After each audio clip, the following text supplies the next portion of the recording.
Mga ka-reels, nag-andam day kong kuan medicine para sa akong anak kay gilantan. So mao ni siya akong ukban, man na ni siya, ready na ni siya para kuan.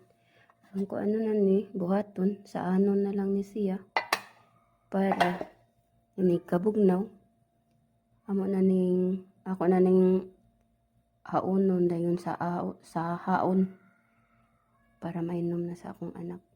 Nagbutangan ako siya kuan ang ngalan ani niya siya para sa ilanat turbongko nga sagbot og bila-bila og kaning